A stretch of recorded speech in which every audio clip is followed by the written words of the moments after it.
Central jail में एक कैदी है।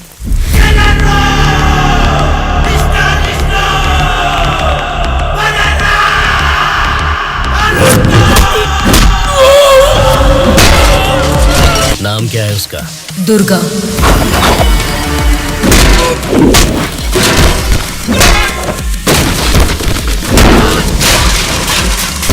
He is the most dangerous animal.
आप उसे मुझ पे छोड़ दीजिए मैडम, मैं देख लूंगा।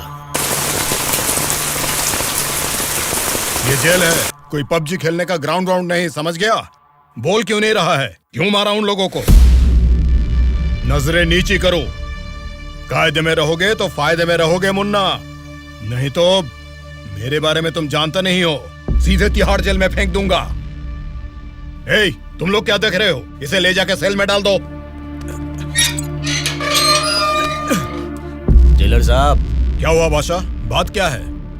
मैं अपने 10 छोकरों को आपके जेल भेज रहा हूँ। इस बार किसे टपकाना है?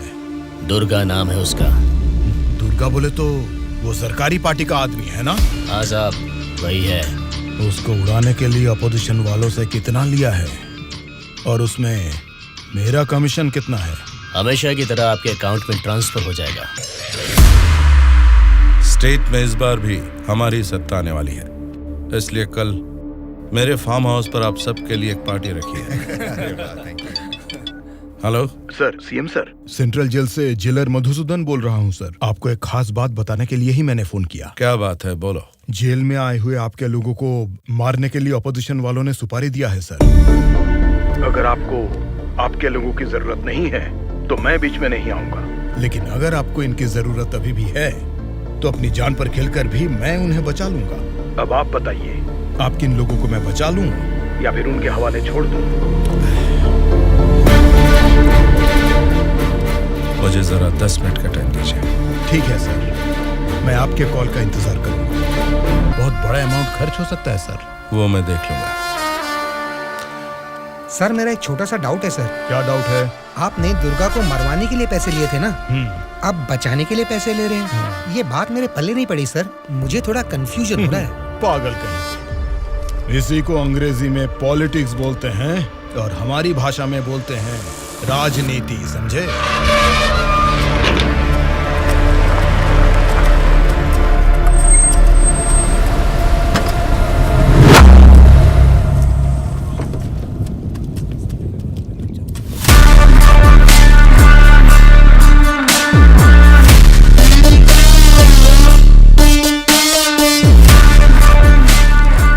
फिर से जेल में आ गए ना, अब लगता है जेल में कोई बड़ा कांड होने वाला है।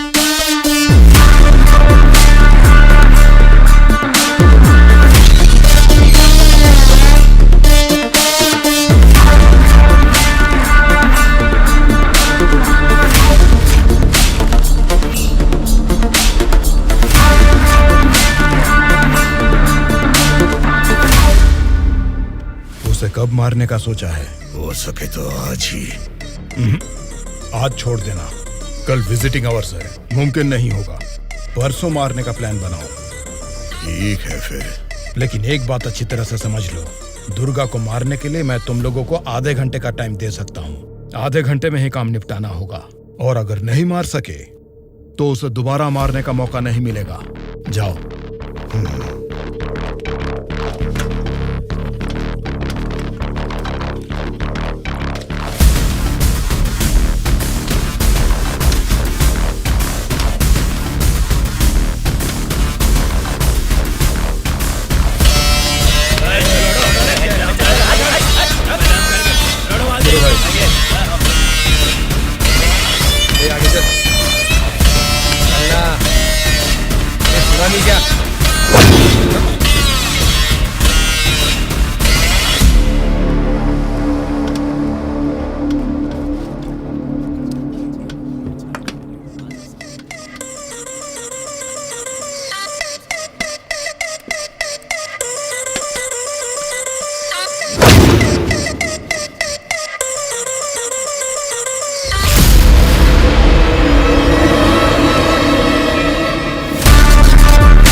देख रहा था ना, अब मुझे भी देख ले एक बार।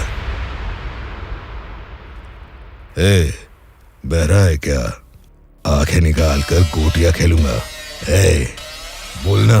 तेरे से बात करे ला रे, समझ में नहीं आता भाई क्या बोल रहा है। ए, देखना, एक बार देख मुझे।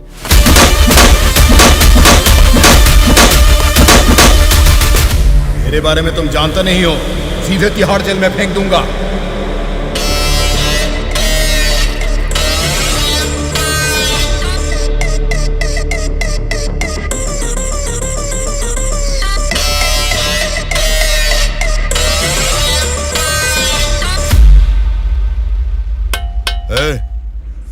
तुझसे मिलने कोई आया है? मिलने।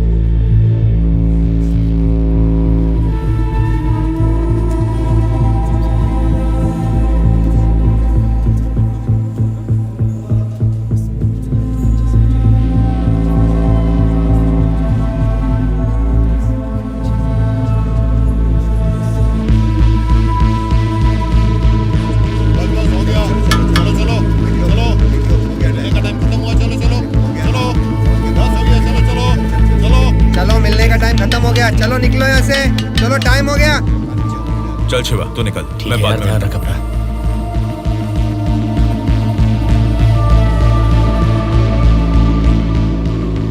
शिवा, भावना कैसी है? देखा, अभी याद आई ना तुझे उसकी? मुझे लगा तू भूल गया था।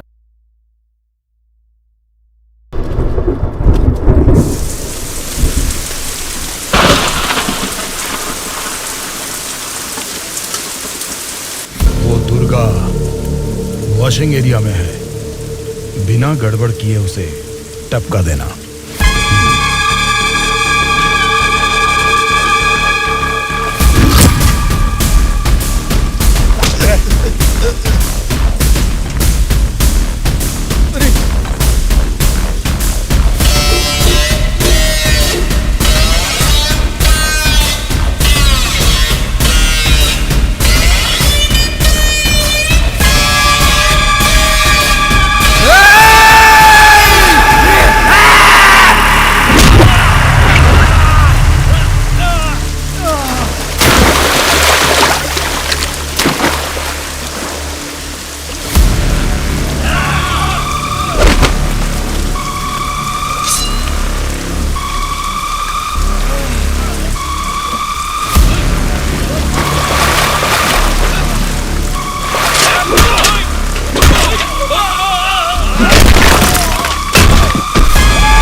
इनको इनके सेल में डाल दो।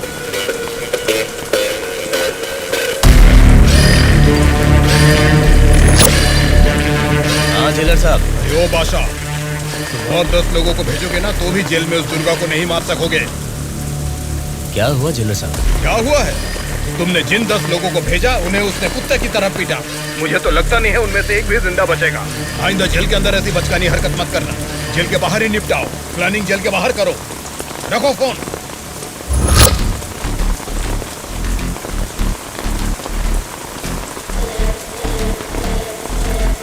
आपने जो यकीन मेरे ऊपर किया था, मैं उससे निभा नहीं पाया मैडम।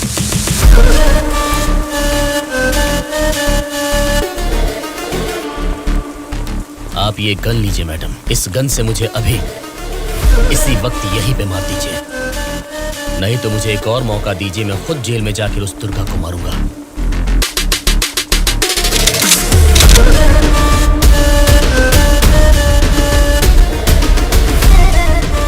अगले हफ्ते इलेक्शन के रिजल्ट आने वाले हैं। अगर रिजल्ट मेरी फेवर में नहीं आए तब बताऊंगी कि तुम्हें किसको मारना है।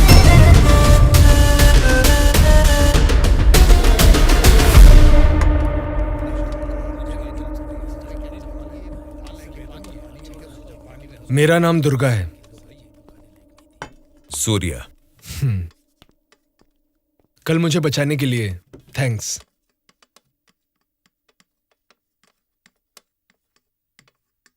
तुम्हारे बारे में सुना था, तुम किसी मर्डर केस में जेल आए हो।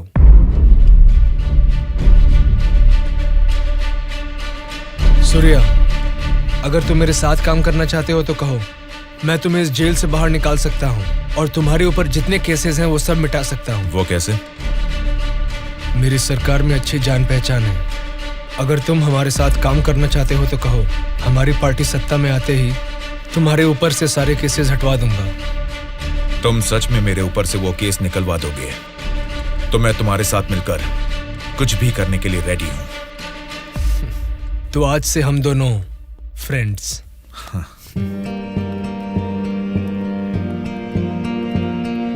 अच्छा, उस दिन वो लोग तुम्हें मारना क्यों चाह रहे थे? ऑपोजिशन वाले तो मुझे कई दिनों से मारने की कोशिश कर रहे थे, क्योंकि उन्हें इस बार जेल में मौका मिल गया, इसीलिए वो मुझे मारने आ गए।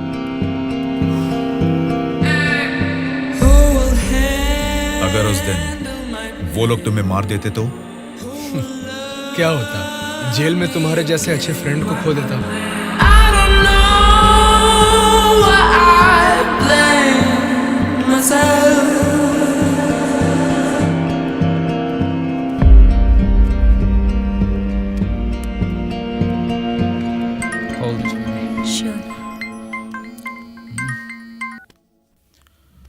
हेलो, मैं दुर्गा बोल रहा हूँ।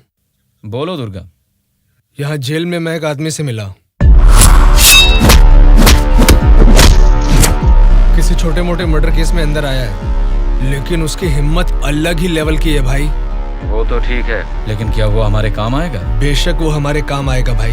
ठीक है, इस बार इलेक्शन रिजल्ट्स अगर हमारे फेवर में नहीं आए तो तुम्हें बाहर आना पड़ेगा। ठीक है भाई। तब मैं मामा से बात करके तुम्हारे साथ उसको भी बाहर लाने का प्लान करूँगा।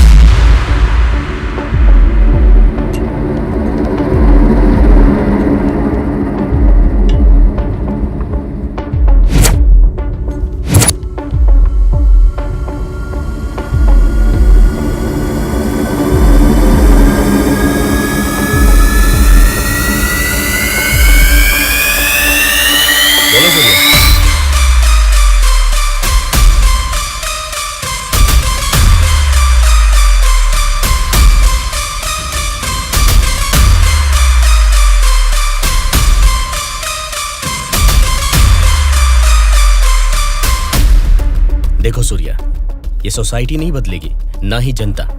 ये 100 साल के इतिहास में तुम्हें कभी लगा है कि वोट डालने का तरीका बदला है? हमें क्या लेना है सूर्या, मेरी बात सुन, ये सब अभी से छोड़ दे।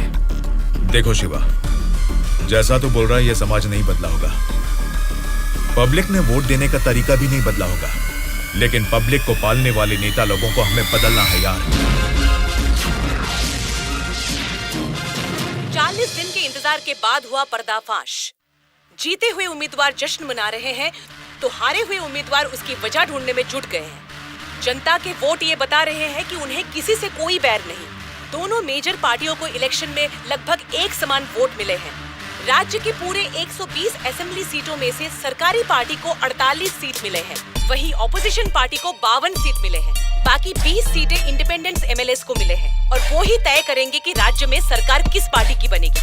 अब उनमें से कितने लोग कौन सी पार्टी को समर्थन करेंगे, राज्य की सत्ता कौन सी पार्टी को जाएगी, ये सब जानने के लिए शक्ति परीक्षण होने तक सबको इंतजार करना ये होगा। क्या है सर, इस बार ऐसे कैसे हो गया? अब हम क्या करेंगे सर? इस बार भी गवर्नमेंट हमारी ही बनेगी।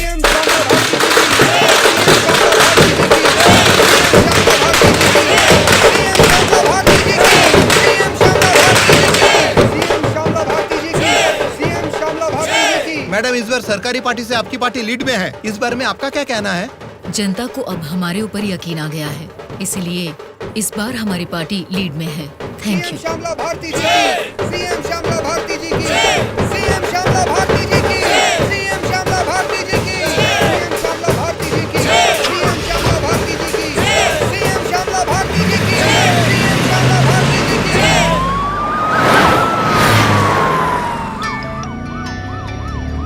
मैडम, सीएम राम मोहन राव जी का फोन आया है। बोलिए एक्स सीएम राम मोहन राव जी, कैसे लगे आपको इस बार के इलेक्शन के नतीजे? इस बार 4 सीट आपको ज्यादा मिली है, ऐसा सोचकर ये मत समझिए कि जीत आपकी हुई है। मिस श्यामला भारती जी, आपको सरकार बनाने के लिए आपकी पार्टी का और 10 एमएलए की जरूरत है। अगर 10 एमएलए को खरीद लिया तो भी 10 दिन के अंदर शक्ति परीक्षण के लिए उनका वहाँ होना बहुत जरूरी है। तो जाहिर है कि आपकी पार्टी को मेरी पार्टी से भले 4 सीटें ज्यादा आई है या मेरी पार्टी को 4 सीटें कम आई है, तो भी आखिर में असेंबली में आपकी जगह हमेशा की तरह विपक्ष में ही रहेगी। ये बात मत भूलिएगा मिस श्यामला भारती जी। ठीक है राम मोहन राव जी, इस बार संसद में हम विपक्ष में रहेंगे या आप विपक्ष में रहेंगे, देखते हैं। Good luck.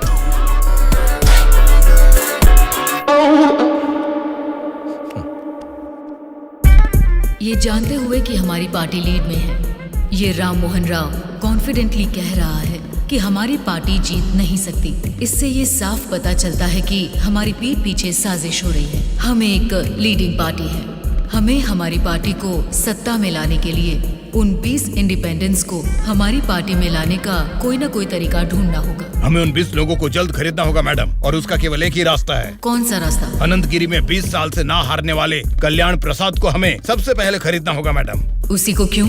वही किंग मेकर है मैडम। जितने भी 20 इंडिपेंडेंट उम्मीदवार है वो सब उसी के हाथ में रहते हैं। तो फिर जल्द से जल्द बुलवाइए उसे। कल्याण प्रसाद को फोन करके कहो कि तुरंत मेरे फार्म हाउस पर आकर मुझसे मिले। ओके? ठीक है सर।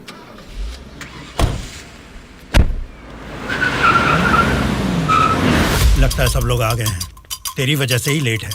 हाँ रुको रुको। नमस्कार मैडम।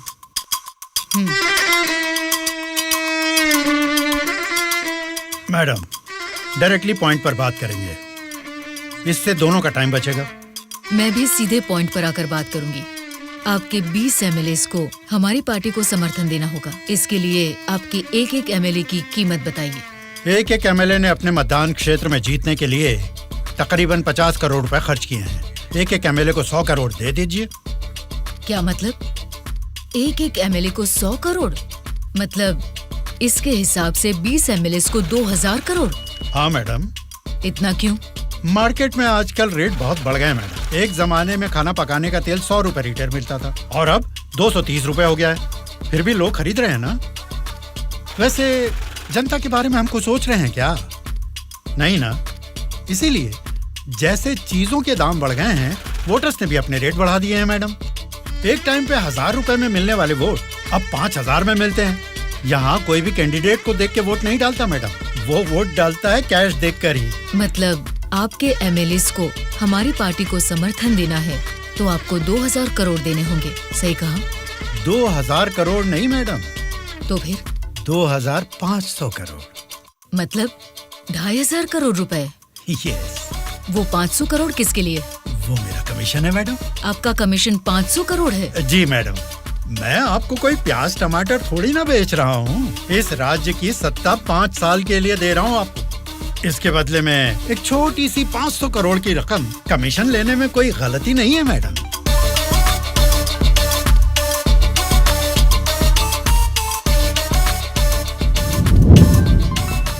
सत्ताधारी पार्टी का फोन। अगर मेरा प्रपोजल आपको जमता है तो फोन काट दूंगा, और नहीं तो इस बार फिर से उन्हीं की सरकार बनेगी। सोच लीजिए। सर, कल्याण प्रसाद जी मेरा कॉल कट कर रहे हैं सर। फिर से ट्राई करो। Okay sir.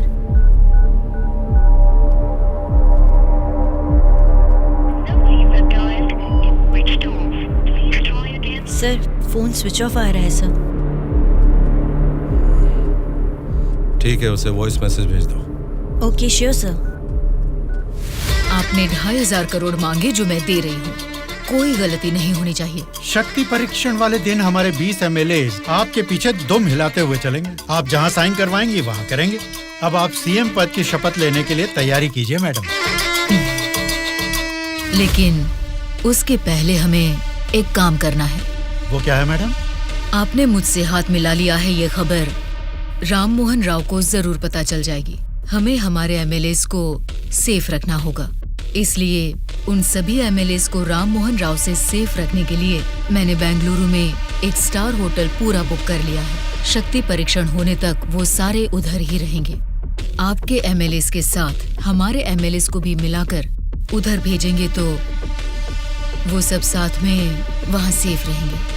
आपकी बात सही है मैडम, पर उस राम मोहन राव के डर से सिटी से इतनी दूर बेंगलुरु में एमएलएस को रखने की जरूरत नहीं है मैडम। वो क्या है ना, शहर के बीचों बीच मेरे कंट्रोल में एक जगह है जिसके बारे में किसी को नहीं पता। ये 10 दिन हम अपने एमएलएस को वहीं छिपाएंगे तो टाइम भी सेव होगा और अपने लोग अपने ही साथ हैं, ये भरोसा भी रहेगा। लेकिन उतनी सेफ प्लेस इस सिटी में कहाँ है? सॉरी मैडम, शक्ति परीक्षण होने तक उस जगह के बारे में मैं आपको भी नहीं बताऊंगा। ठीक है, फिर आपके एमएलएस के साथ हमारे एमएलएस को भी आपकी बताई हुई जगह पर भेजूंगी। देखना कोई भूल ना हो। Okay madam. सत्या। हाँ सर। सर, श्यामला भारती जी ने कल्याण प्रसाद जी को 2,500 करोड़ में खरीद लिया।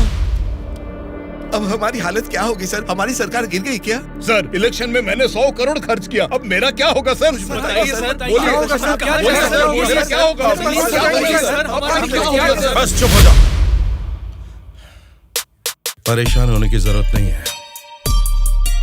शक्ति परीक्षण में अभी टाइम है। मैं जानता हूं मुझे क्या करना है। आपकी बात मुझे समझ आ गई। अभी मुझे क्या करना है बोलिए। अनऑफिशियली किसी भी हालत में दुर्गा मुझे जेल से बाहर चाहिए, चाहे जितने भी पैसे लग जाएं। तुरंत जेलर से बात करके काम को अंजाम दो। ठीक है मामा, पर एक रिक्वेस्ट है। बोलो क्या है? दुर्गा के साथ एक और आदमी को जेल से बाहर निकलवाना है मामा। कौन है वो? उसका नाम है सूर्या। उसकी गट्स, उसकी हिम्मत, वो अलग ही लेवल की है। हो सकता है, लेकिन किसी भी अनजान आदमी के ऊपर इस तरह से आंख मूंद कर भरोसा कैसे कर सकता? ये स्टेट गवर्नमेंट का मामला है। अगर कुछ गलत हो गया तो मेरा पूरा पॉलिटिकल करियर खत्म हो जाएगा। मेरा यकीन कीजिए मामा, हमारे गवर्नमेंट को गिरने से बचाने के लिए इस ऑपरेशन में दुर्गा से ज्यादा वो ही एक्टिवली काम करेगा। ठीक है, अगर तुम उसकी इतनी तारीफ कर रहे हो तो काम खत्म होते इन दोनों को फिर से जेल में डाल दूंगा। मैं भी उससे जरूर मिलना चाहूंगा।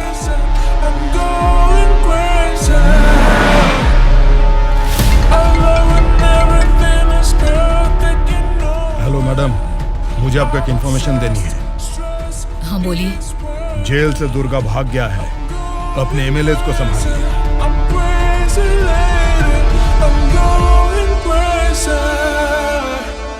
इनको अभी छोड़ के आपने वो पार्टी को इन्फॉर्मेशन क्यों दे दिया सर? वो लोग आपस में लड़के मरेंगे तो ही ना हम जैसे लोग सेफ रहेंगे।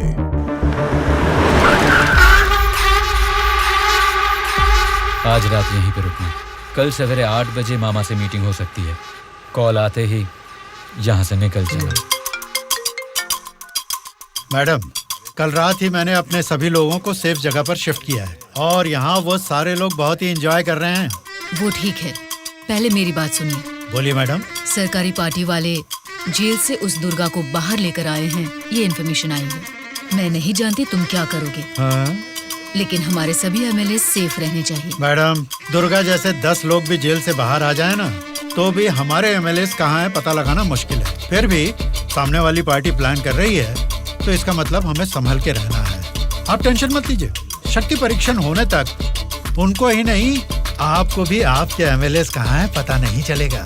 ऐसा प्लान किया है। ठीक है, जो भी करो संभाल कर। इलेक्शन रिजल्ट के बारे में इस बार भी मेरा अंदाजा गलत निकला। लगता है सत्ता हाथ से जाने वाली है। तुम दोनों को क्या करना है ये तुम सोचो, चाहे जितने पैसे खर्च हो जाएं, लेकिन उस श्यामला ने जिन 20 इंडिपेंडेंट एमएलएस को खरीदा है वो किसी भी तरह मुझे चाहिए। तुम लोगों का क्या प्लान है, बताओ क्या करोगे? उन सबको किडनैप करेंगे सर। किडनैप? हाँ सर। 20 एमएलएस को किडनैप करना तुम्हें स्कूल के बच्चों को किडनैप करने के जैसा लग रहा है क्या? 20 एमएलएस नहीं सर, ऑपोजिशन एमआईयू को मिलाकर पूरे 72 एमएलएस हैं सर। क्या 72 लोग? आपकी पार्टी से जीते हुए 48 एमएलएस के साथ पूरे 120 एमएलएस को आपके बेंगलुरु वाले फार्म हाउस में बिना बंदी बनाए इस बार आप सीएम नहीं बन सकते हैं सर। ऑपोजिशन एमएलएस तक तो ठीक है, लेकिन हमारे एमएलएस क्यों? वो तो हमारे ही लोग हैं ना। राजनीति में सब कुछ हो सकता है सर, सब कुछ जायज है। सत्ता का पलड़ा जिस तरफ है वो उस तरफ चले जाएंगे। यहां जीतने से ज्यादा सत्ता जरूरी है सर। अभी की सिचुएशन में अपने एमएलएस को हमें ही बचाना है सर, इसलिए हमें उनके साथ हमारे एमएलएस को भी बंदी बनाना ही होगा सर। तुम्हारा प्लान सुनने में तो ठीक ही लग रहा है, लेकिन ऑपोजिशन एमएलएस को किडनैप कैसे करोगे? ये मुमकिन है क्या? सत्ता की जंग हर कोई जीतना चाहता है, पर जीत सिर्फ एक की ही होती है और उसी को वीर कहते हैं। मैंने आपको जिसके बारे में बताया था ये वही है सर। तो जरा बताओ कि शुभ काम का मुहूर्त कब है? इस शुक्रवार को ही आपके सभी एमएलएस को बस में बिठा के दुर्गा को सौंप दीजिए। दुर्गा उनको बेंगलुरु हाईवे के एक ढाबे पर लेकर आएगा। इसी बीच ऑपोजिशन के सभी एमएलएस को किडनैप करके लाने का जिम्मा मेरा होगा। गुड। तुम्हारे प्लान के साथ तुम्हारा कॉन्फिडेंस भी मुझे अच्छा लगा।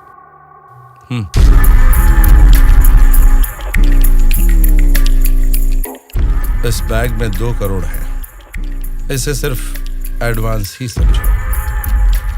जैसा सोचा है, अगर काम वैसा ही हुआ तो तुम्हारे ऊपर जितने भी केस हैं उनको हटाने के साथ ही इस तरह के कई बैग्स तुम्हें मिलेंगे। इस बार भी आप ही सीएम पद की शपथ लेंगे, उसके लिए तैयार रहिएगा।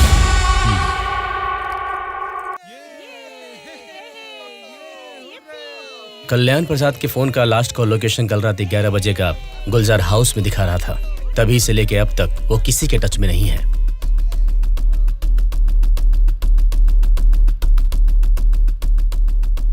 तो फिर वो पक्का गुलजार हाउस में ही है।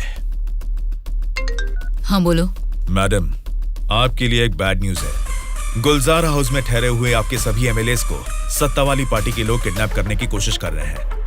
आप फौरन उनको वहां से कहीं और शिफ्ट करवाइए, नहीं तो सीएम नहीं बन पाएंगी। लेकिन तुम कौन हो?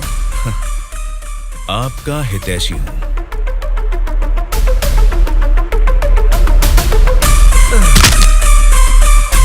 चलिए बैठिए आप लोग अंदर।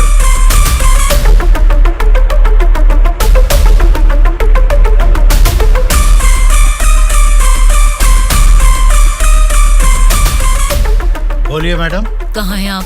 मैं नहीं बता सकता। मैं सीरियसली कुछ पूछ रही हूँ, उसका सीधा जवाब दीजिए। मैं भी सीरियसली ही बोल रहा हूँ मैडम, नहीं बता सकता। आप सब गुलजार हाउस में हैं, ये बात मैं अच्छी तरह से जानती हूँ। वो कैसे मैडम? गूगल मैप पे भी सर्च करने पर इस जगह के बारे में किसी को पता नहीं चलता। सिर्फ मुझे ही नहीं बल्कि सरकारी पार्टी वालों को भी पता है कि आप सब कहाँ छुपे हो। अब क्या करें मैडम? उनके वहाँ पहुँचने से पहले निकलो वहाँ से और अपने साथ सभी एमएलएस को वहाँ से शिफ्ट कर दो। लेकिन अभी के अभी इतने एमएलएस को कहाँ शिफ्ट करेंगे मैडम? मैं बस भेज रही हूँ, मेरे बैंगलोर वाले रिसोर्ट में शिफ्ट हो जाओ। समझ गए तुम? समझ गया।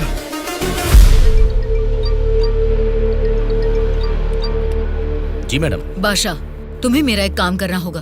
बोलिए मैडम। हमारे सभी एमएलएस को हम अर्जेंटली एक बस से बैंगलोर रिसोर्ट में शिफ्ट कर रहे हैं। हमारी बस सेफली बैंगलोर पहुंचे तब तक तुम्हें उसे फॉलो करना है। ठीक है मैडम। तुरंत अपने आदमियों के साथ बैंगलोर हाईवे पर वेट करो।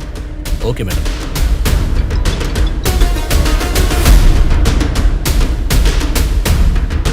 हेलो मैडम, मैं ट्रैवल एजेंसी का बस ड्राइवर बोल रहा हूँ मैडम। कहाँ पहुँचे तुम?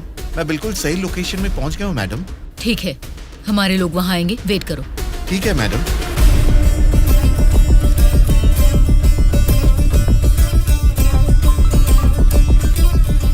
हाँ बोलिए मैडम। बस आ गई है, आप सब तुरंत वहाँ से निकल जाइए। ठीक है मैडम। बस आ गई है, चलिए सब लोग बस में बैठिए।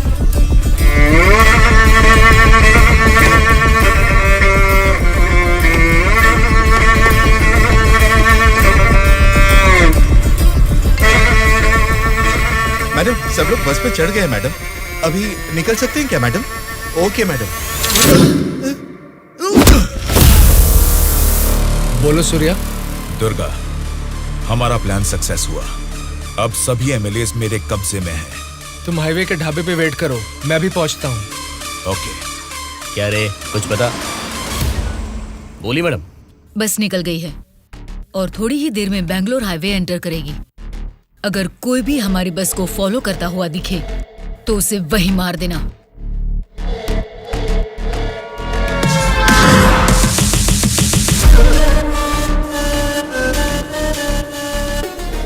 मैडम, हमारे एमएलएस की बस अभी सामने से क्रॉस हो गई है। तुम ध्यान से हमारी बस को फॉलो करना, ठीक है? ठीक है मैडम। ए चलो रे।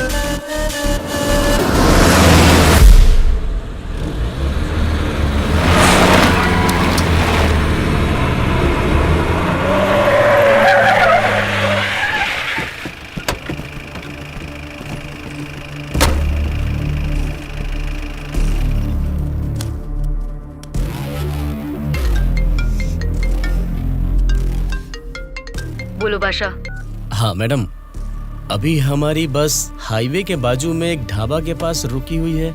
नाइट जर्नी है ना बादशाह, चाय कॉफी पीने के लिए रुके होंगे। अब इतना भी फोन करके बताओगे?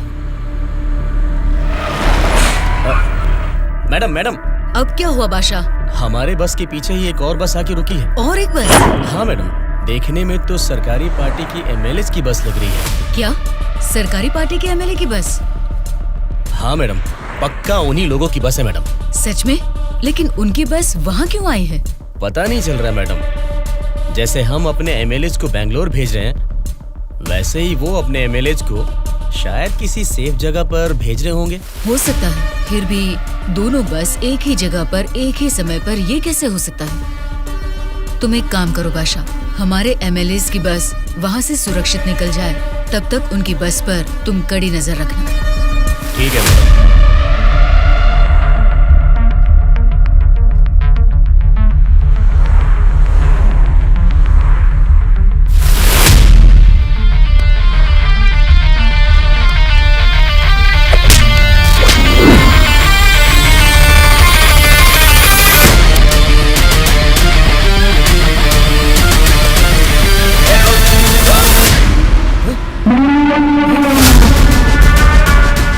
बोलो बादशाह। हमारे बस ड्राइवर ने सरकारी पार्टी के बस ड्राइवर दुर्गा को मार के उनकी बस को भी हमारे बस ड्राइवर ही ड्राइव करके ले जा रहे हैं मैडम।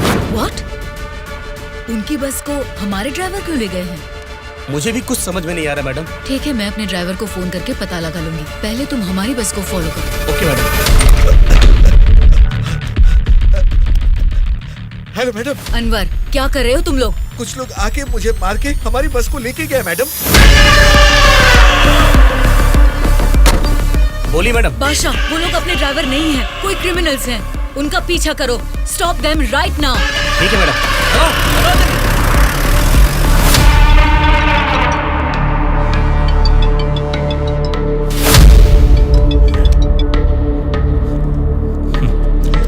बोलिए श्यामला जी, इस वक्त कैसे याद किया? बड़े रिलैक्स्ड मूड में लग रहे हैं आप। एक शॉकिंग न्यूज सुनाऊं आपको? बताइए क्या है वो? अभी तक मैंने सोचा कि संसद में आपके और मेरे बीच में स्पर्धा है, लेकिन हमारी इस स्पर्धा में किसी तीसरे ने एंट्री ली है। उसने क्या किया है अगर ये आपको बताऊंगी तो बहुत बड़ा झटका लगेगा। वो तीसरा कौन है और उसने क्या किया है ये आप बताएंगी, तभी तो पता चलेगा कि मुझे बड़ा झटका लगेगा या नहीं। जेल में से आपने एक जानवर को बाहर निकलवाया मिस्टर राव। उस जानवर को मारकर उस तीसरे ने हमारे एमएलएस के साथ आपके एमएलएस को भी किडनैप करके वहाँ से भाग गया है मिस्टर राव। अगर मुझे पता चला कि उस तीसरे और आपके बीच में कुछ कनेक्शन है तो मेरी एक बात याद रखना, आपका पॉलिटिकल करियर मैं पूरी तरह से बर्बाद कर दूंगी मिस्टर राम मोहन राव।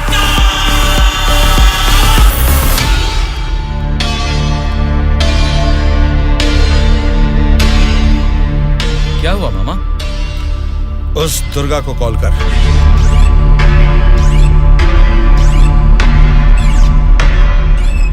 वो फोन नहीं उठा रहा है। उसके फ्रेंड को कॉल कर।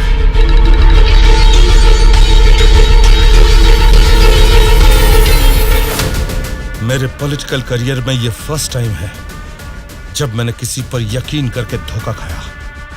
बोल कौन है रे तू? बोला था ना, ये सत्ता की जंग हर कोई जीतना चाहता है, लेकिन किसी एक को ही जीत मिलती है, उसी को वीर कहते हैं। अब वो जंग शुरू हो चुकी है। वीर कौन है और वो जंग किस मकसद से कर रहा है, आगे आगे तुमको सब समझ में आएगा। तब तक के लिए वेट एंड सी।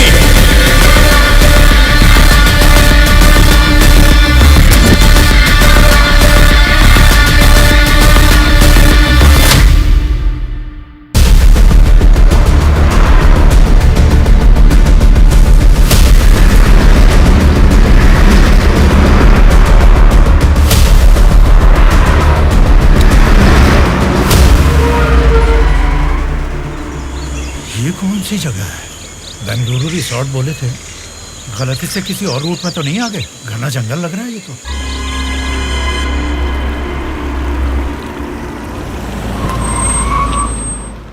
सर वो क्या है कि तुम पर भरोसा करके काम सौंप दिया, इसके लिए तो मुझे खुद को जूते मारने चाहिए।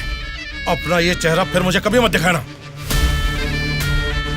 पता नहीं कहां से एक अनजान आदमी को लाकर मेरे सर पर बैठा दिया। अब देखो उसने क्या किया है। सॉरी मामा। मर जाओ जाकर। उस डीजीपी को फोन करके फार्म हाउस में आने के लिए कहो। ओके मामा। क्या रे, हमारी पार्टी ज्वाइन करने के लिए इस जंगल में आ गए तुम लोग? अरे जब लीड में हम हैं तो तुम्हारी पार्टी में आने की नौबत क्यों आएगी हमें? लीड में हम हैं बोलकर तुम सब लोग हमारी पार्टी में आ गए। देख लो, कुछ अकल है कि नहीं? खाली लीड नहीं, जीतने वाली भी अपनी ही पार्टी है। रुक जाओ, क्या है ये? इतना शोर कर रहे हो? आपस में लड़के कुछ नहीं मिलने वाला। हमें कुछ भी बोलिए, लेकिन हमारी पार्टी को कुछ मत बोलना, समझ गए? जरा सामने आओ और अपनी पार्टी की ताकत दिखाओ।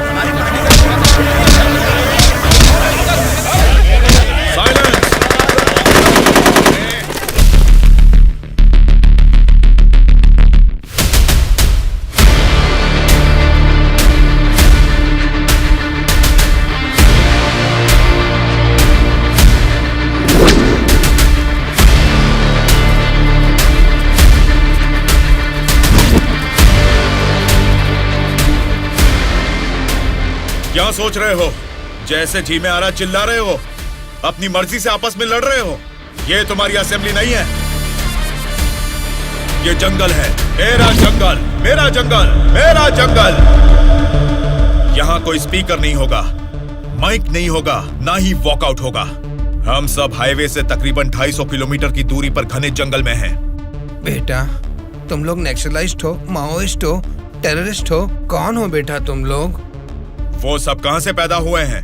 तुम जैसे लोगों की गलती से ही वो लोग पैदा हुए हैं। बेटा, तेरी बात मैं मानता हूँ, लेकिन मैं शुगर पेशेंट हूँ। टाइम पर खा के अगर मैंने दवा नहीं लिया तो मेरी बॉडी कांपने लग जाती है बेटा। तुम हेल्थ मिनिस्टर हो ना? हाँ बेटा। तुम्हारे पास बड़े हॉस्पिटल्स हैं, फिर भी तुम्हें ये सब बीमारियां हैं, तो तुम पब्लिक का भला कैसे करोगे? बेटा, हमारे पेट में चूहे दौड़ रहे हैं, पहले कुछ खाने के लिए तो दे दीजिए।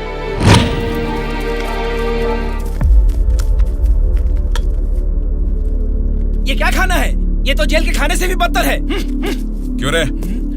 तेरी राशन की दुकान में यही चावल तो बिकता है, फिर वो लोग कैसे खाते होंगे, कभी सोचा है?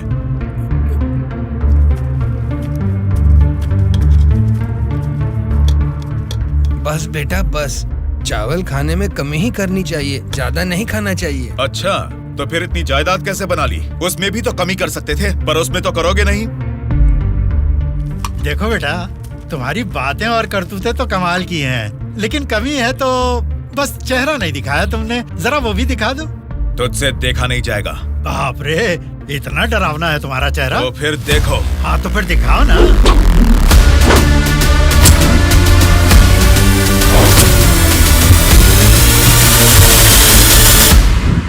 हमारी जिंदगी को लक्ष्य देता है ये महाविद्यालय, हमारे भविष्य को भी रचता है ये विद्यालय। स्वामी विवेकानंद ने कहा था कि देश का भविष्य युवा पीढ़ी के हाथों में है, लेकिन युवा होने के नाते हम क्या कर रहे हैं? देश के भविष्य से मुझे क्या करना है, ऐसा बोलकर हम खुद ही को स्वार्थी बनाते जा रहे हैं। मतलब हमारा पढ़ाई करना, नौकरी करना स्वार्थ है क्या? प्रॉब्लम पढ़ाई के बारे में या जॉब के बारे में नहीं है बेटा, तो फिर देश के भविष्य के बारे में ना सोचना ही प्रॉब्लम है। इसीलिए तो हर 5 साल में हम वोटिंग करके नेता लोगों को चुनते हैं, ये सब काम तो उनका है। वही तो हम लोगों की गलती है, वोट देते हैं और भूल जाते हैं। एक स्टूडेंट की हैसियत से फैसला करना आपके हाथ में नहीं है, लेकिन बेहतर समाज का निर्माण करने का सामर्थ्य आप में है। उन लोगों को खड़ा करके पूछने का हक भी आपको है। जब आप लोग ऐसा करेंगे तब स्वामी विवेकानंद की बात सच होगी कि देश का भविष्य युवाओं के हाथों में है। जाल खरीदने के लिए पैसे देंगे, नाव खरीदने के लिए लोन देंगे। तुमसे यही वादा इलेक्शन से पहले किया गया था ना, लेकिन अब सत्ता में आकर 4 साल होने के बाद भी एक भी वादा पूरा नहीं किया। इसको आप कब तक सहेंगे और कितने दिन भुगतेंगे? इन एमएलएस को जीतने दीजिए और सवाल कीजिए।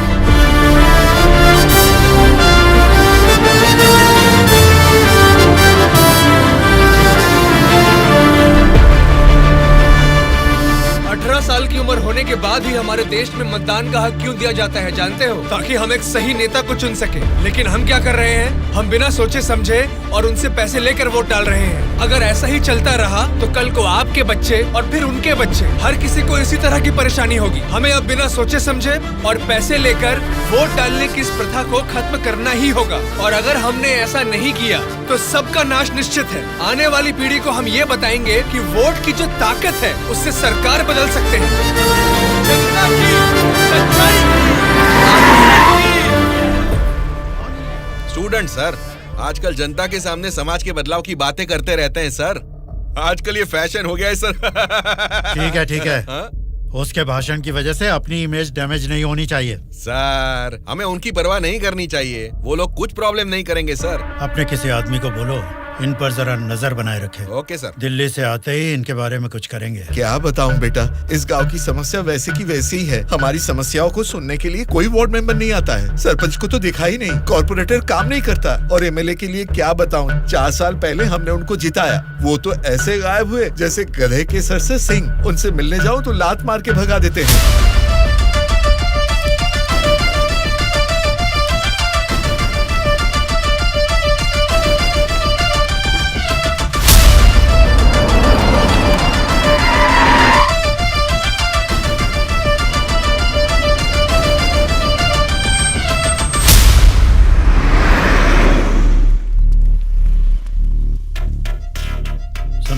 हाँ सर। हम बगल वाली स्टेट में गए थे ना? हाँ सर। तो ये यूएस गए थे, ऐसा फ्लेक्सी क्यों लगा है? हाँ सर। चलो लगे रहने दो सर। फोटो अच्छी है। लगाया किसने इसको? और कौन सर, वो स्टूडेंट्स ही हैं।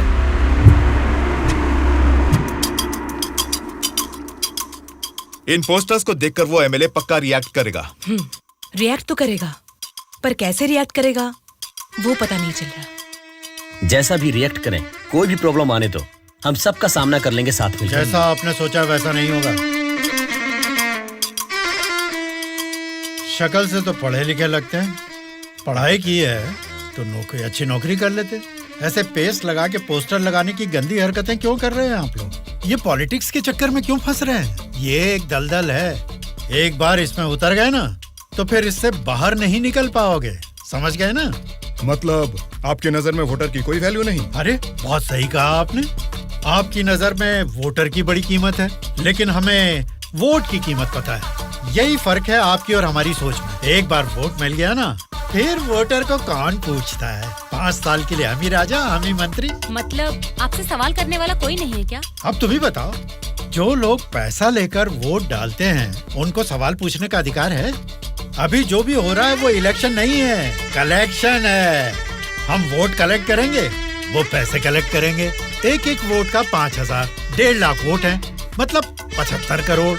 उसके साथ दारू, बिरयानी, नाच गाना, पोस्टर, पब्लिसिटी, इनके अलावा हमारे नेता को मिलने वाले गिफ्ट्स, बाप रे, तकरीबन 150 से 200 करोड़ खर्च होता है। अब इस खर्चे को प्रॉफिट में बदलना है, 200 करोड़ का 1000 करोड़ बनाना है। ये सब करने में ही 5 साल निकल जाएंगे। फिर जनता की सेवा करने का टाइम कहाँ रहेगा? वैसे वोट बेचने वाले की हम सेवा क्यों करें? उसको पूछने का हक नहीं है, क्योंकि उसने तो अपना वोट बेच दिया है। इसलिए मैं तुम लोगों को आखिरी बार बोल रहा हूँ, सड़क छाप गुंडागर्दी से जिंदगी शुरू की थी, अब स्टेट मिनिस्टर हूँ। मुझे फिर से गुंडा बनने पर मजबूर मत करो। इलेक्शन नजदीक आ रहे हैं। पिछली बार वोट के लिए 5,000 मांगे थे, इस बार 10,000 मांगेंगे। हमें इसके लिए तैयार रहना है। यहाँ वोट के लिए ही नहीं, सीट के लिए भी पैसे देने हैं। पार्टी हाईकमांड मेरी परवाह नहीं करेगी तो मुझे बहुत दिक्कत हो जाएगी।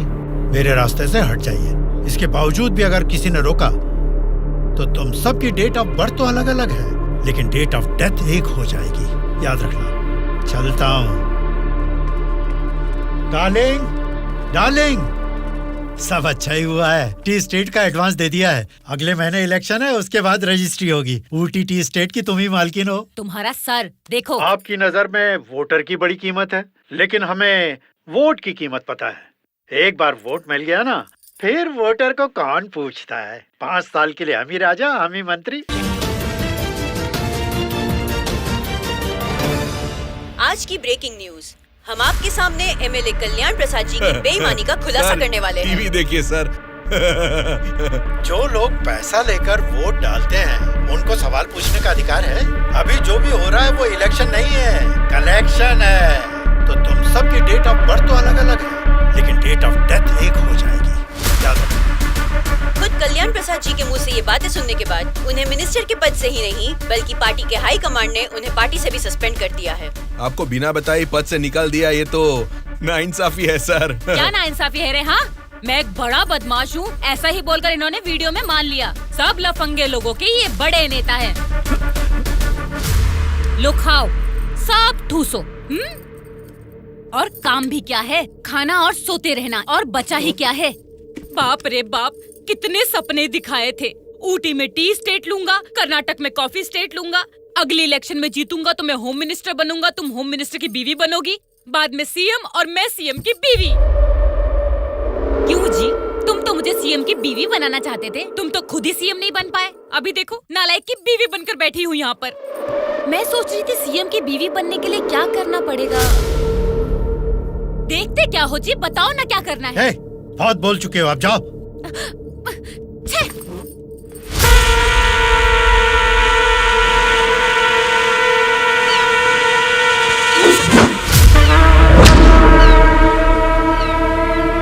अरे क्या कर रहा है? निकाल उसे। माफ कीजिए सर, अपने लोग हैं, मछली पकड़ना सीख रहे हैं, गलती से आपके ऊपर गिर गया। आप जाइए सर।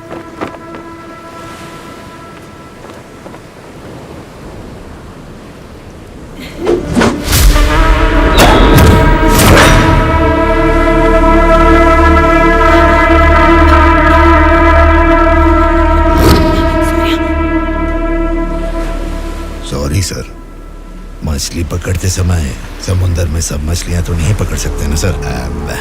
हमारे हाथ में आई हुई मछली पकड़ेंगे, गलत मत समझिए। अब जाइए।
किसने तुम सबको भेजा है? बता, जल्दी बता।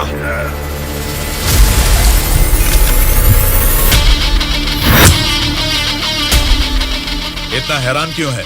मरा हुआ आदमी तेरे सामने जिंदा कैसे खड़ा है, यही सोच रहा है ना तू? मुझे मारना तेरे बस की बात नहीं है, ना ही तेरे बाप से हो पाएगा। वोट देना हर एक का हक है, उसे पैसे देकर मत खरीदो। एमएलए एक रिप्रेजेंटेटिव होता है जो लोगों की समस्याओं को सरकार के पास लेकर जाता है, बल्कि ये नहीं कि वो उस क्षेत्र का राजा बनकर बैठे। जस्ट एक कर्मचारी है। तुम सब कुछ भूल गए हो, इसलिए याद दिलाने के लिए पोस्टर्स लगाए, लेकिन तुम तो समझ ही नहीं पाए।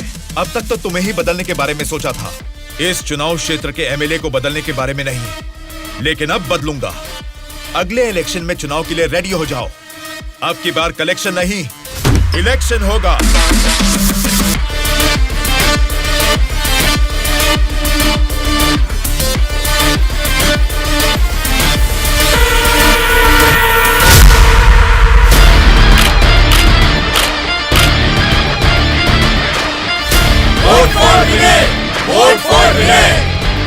इसका नाम विनय है। अब हमारे चुनाव क्षेत्र से इंडिपेंडेंट उम्मीदवार के रूप में कल्याण प्रसाद जी के सामने खड़ा हो रहा है। यही पैदा हुआ है, आपकी तकलीफें जानता है, पैसे देकर आपका वोट नहीं खरीदेगा, लेकिन आपके द्वारा डाले गए हर एक वोट को इंसाफ दिलाएगा। इसे जिताकर तुम सब जीतना चाहते हो, या फिर उस कल्याण प्रसाद को वोट डालकर अगले 5 साल के लिए गुलाम बनकर जीना चाहोगे? ये आपकी मर्जी है। भैया, अभी तक पैसे लेके वोट देते थे, लेकिन अब भले काम के लिए वोट देंगे हम। अभी तक हमें कोई ऐसा नहीं मिला जो हमारा साथ दे। आप खड़े हो भैया, इस बार हम वोट आप ही को देंगे।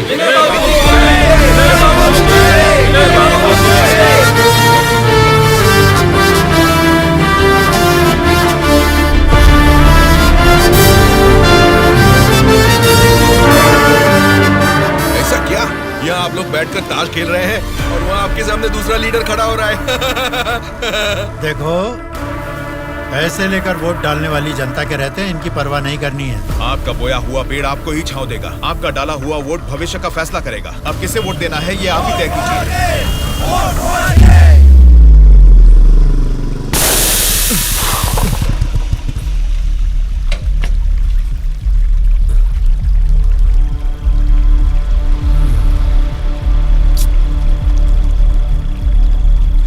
पंचर बना लो, पंचर। क्या बाबू, गाड़ी पंचर क्या?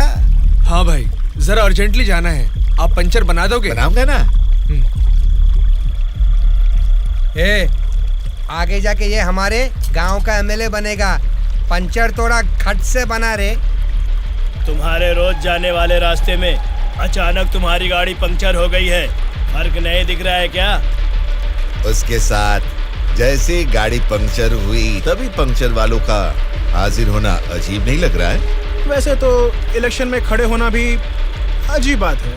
आप तो एमएलए बन जाएंगे, असेंबली में चले जाएंगे, अपन तो इधर ही रह जाएगा ना।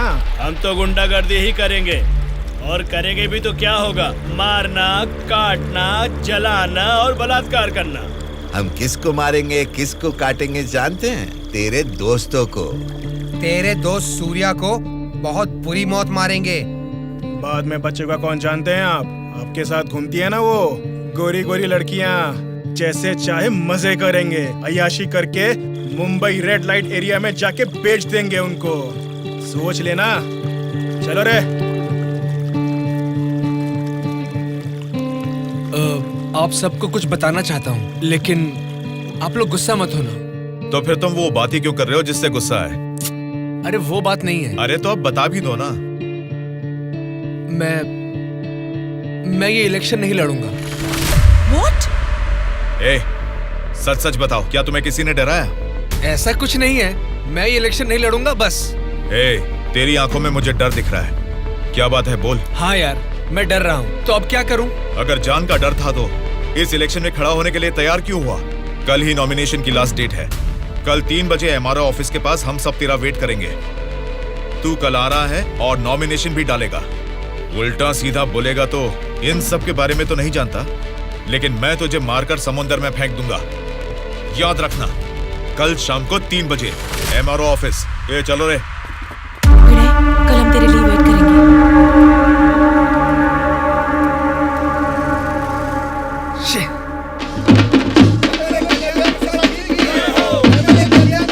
पता नहीं कहाँ रह गया?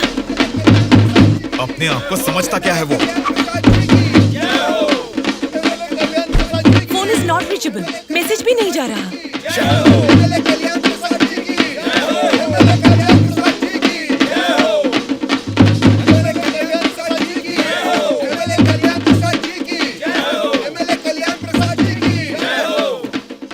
संभाल के रखना, बात के कार्यक्रम में काम आएंगे।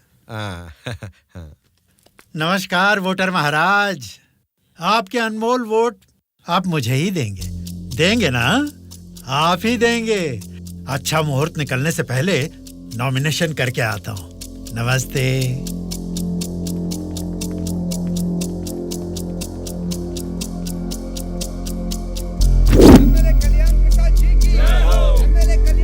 विनय को फिर से कॉल करो। इतना टाइम हो गया अभी तक नहीं आया। छोटे भाई, आपका कैंडिडेट अभी तक नहीं आया ना? राहु काल शुरू हो चुका है।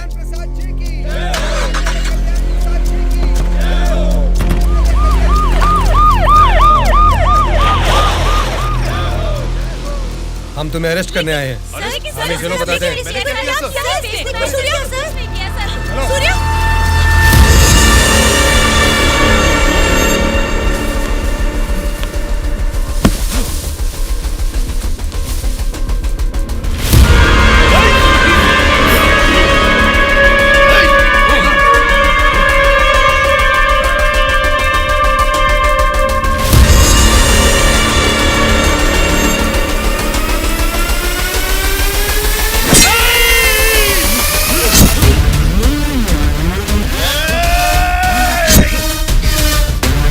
क्या हो रहा है सर? फायर रख अपना।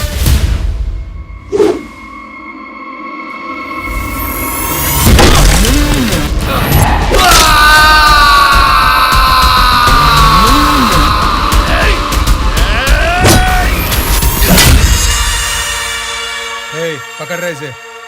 सर, ये सब क्या हो रहा है सर? हो रहा है नहीं, जो हुआ है वो बता रहा हूँ।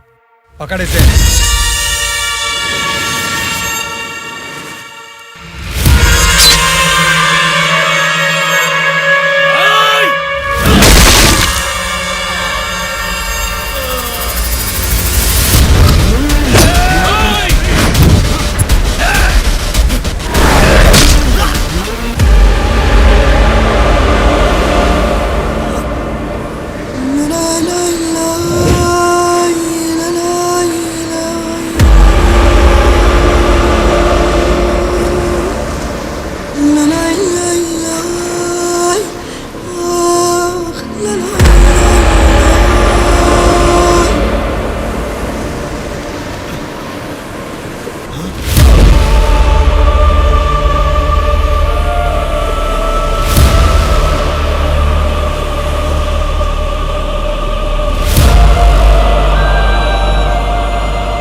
इंस्पेक्टर साहब, छोटे भाई से कुछ बात करनी है। Okay sir. छोटे भाई, खुद को ही अकलमंद समझते हो, तुम्हारे रेंज की नहीं है, फिर भी मेरी थोड़ी सी अकल है। तुम्हारे इस्तेमाल किए हथियार को मैंने भी यूज किया, सोशल मीडिया। कल ही नॉमिनेशन की लास्ट डेट है। तू कल आ रहा है और नॉमिनेशन भी डालेगा।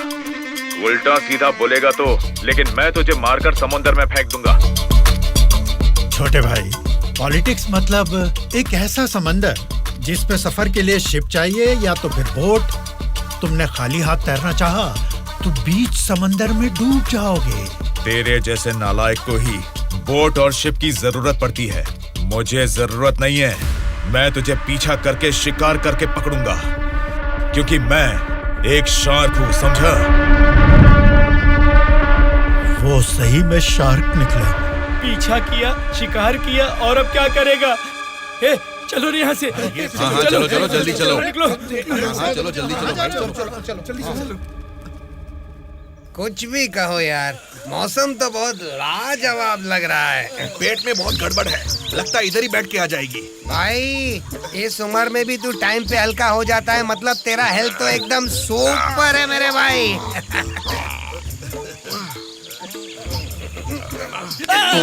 मेरा पेट गड़बड़ चल रहा है यार। मारे मर रहा हूँ, ऊपर से तुम लोग चला रहे हो? तेरी गोली से हम लोग डरने वाले नहीं है, समझा?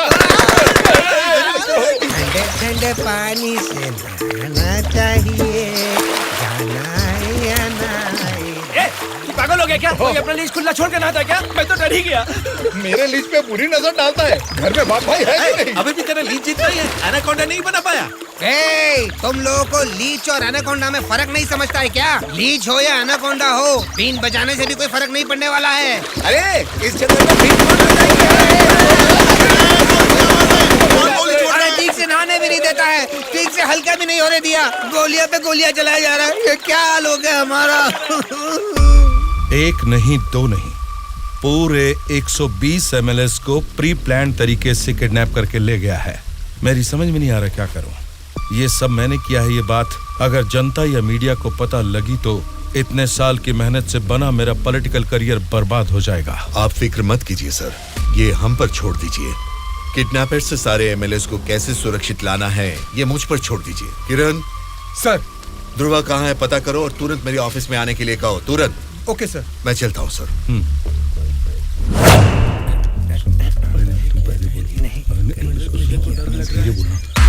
मुझे तो डर लग रहा है। तुम ही बोलो। बेटा क्या है? आपके बारे में सब कुछ पता चल गया बेटा। सच में नाइंसाफी हुई है। मैं सच बोल रहा हूँ, लेकिन गलती तो उसने की है। फिर हम लोगों को यहाँ लेकर क्यों आए हो बेटा? चाहिए तो उसको अकेले रख लो और हम लोगों को छोड़ दो बेटा। ठीक है, तुम लोग कह रहे हो तो मैं तुम्हें छोड़ दूंगा। उससे पहले मैं तुम सबसे 3 सवाल पूछूंगा। अगर तुमने सही जवाब दिया तो मैं तुम सबको आज ही छोड़ दूंगा। पहला सवाल, आप में से सनी लियोन को कितने लोग जानते हैं? क्यों नहीं जानते सर, वो तो मेरी पसंदीदा फिल्म स्टार हैं। उसे देखे बिना मुझे नींद ही नहीं आती, समझे? दूसरा सवाल, पूजा हेगड़े को कितने लोग जानते हैं? पूजा हेगड़े का मैं बहुत बड़ा फैन हूँ बेटा। एक चुम्मा, एक चुम्मा, एक चुम्मा।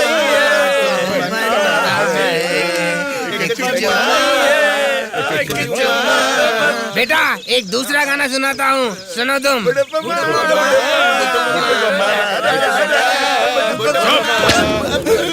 तीसरा सवाल, नारायण स्वामी को कितने लोग जानते हैं? भाई नारायण स्वामी ना, उनका व्रत मैं हमेशा रखता हूँ। तुम सनी लियोन को जानते हो? पूजा हेगड़े ने कितने एक्टर्स के साथ डांस किया ये भी जानते हो? लेकिन जनता के लिए अपनी जान भी कुर्बान करने वाले नारायण स्वामी को नहीं जानते। कौन है बेटा वो?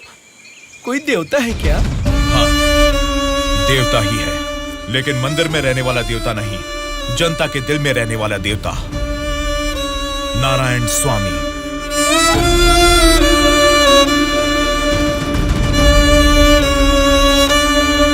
नमस्कार सर। नमस्ते माँ जी। नमस्ते नमस्ते।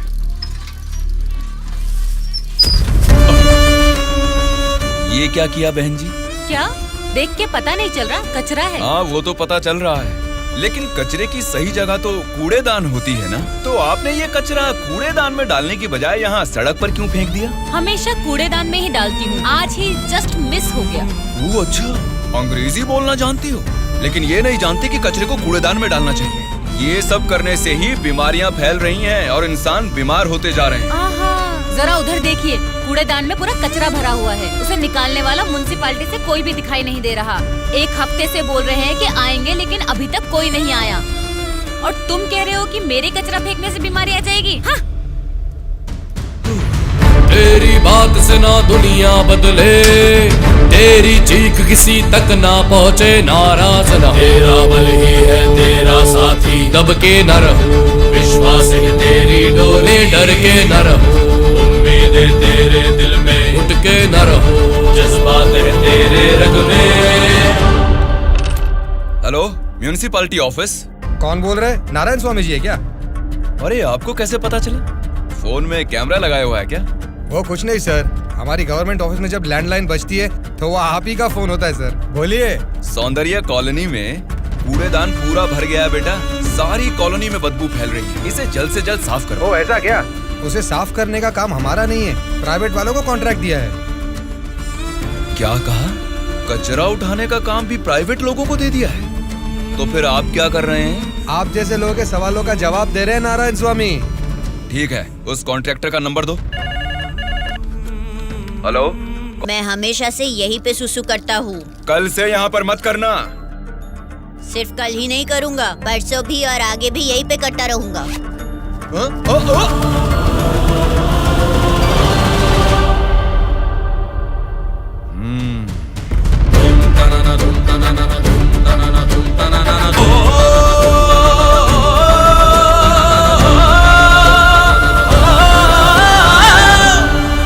क्या हुआ? क्यों नहीं पेशाब किया?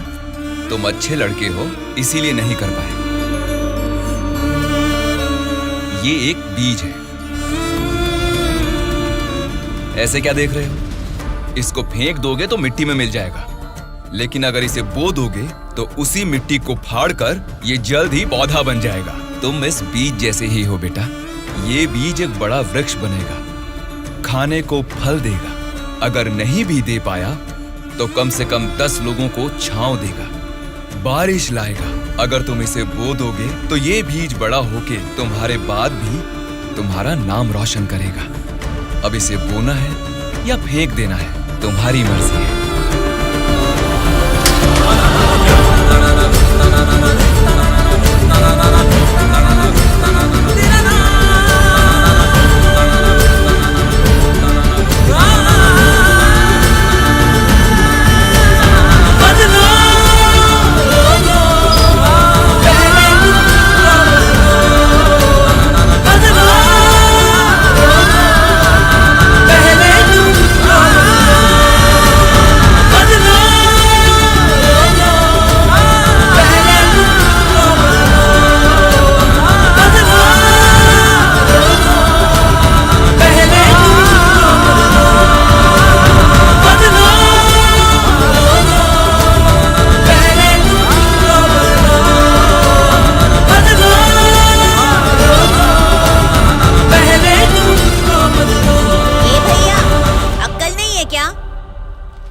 यहाँ इतनी सफाई है, यहाँ सुसु क्यों कर रहा है? वहाँ पब्लिक टॉयलेट है, उधर जाके सुसु करना। अरे वहाँ जाके हल्का होने का 2 रुपए लेते रे, पीने का पानी 1 रुपए रे, और हल्का होने के लिए 2 रुपए कहाँ से लाऊं मैं? चलो जाओ यहाँ से। जा रहा हूँ मैं।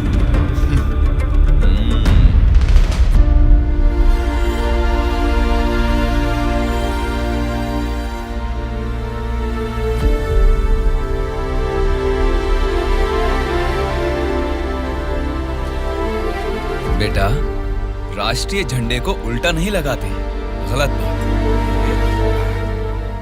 राष्ट्रीय झंडे को ऐसे लगाते हैं, ऊपर केसरी, नीचे हरा। चलो झंडा फहराओ। क्या सोच रहे हो?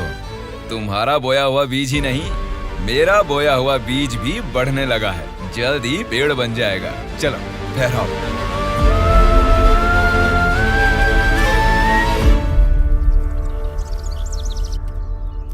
तुम्हारे माँ बाप कौन हैं? क्या करते हैं वो? मेरे माँ बाप गांजे का ना धंधा करते थे। पुलिस की पिटाई की वजह से मेरे पापा नहीं रहे और मेरी माँ जेल में है। तो मतलब तुम पढ़ते नहीं हो क्या? पहले पढ़ता था, मेरी माँ ने पढ़ाई बंद करवा के बोला कि गांजे के धंधे में लग जाओ, इसलिए उन्होंने मुझे स्कूल से भी निकलवा दिया। अब मैं स्कूल जाके नहीं पढ़ सकता। मैं पढ़ाऊंगा तो पढ़ोगी? हाँ पढ़ूंगा।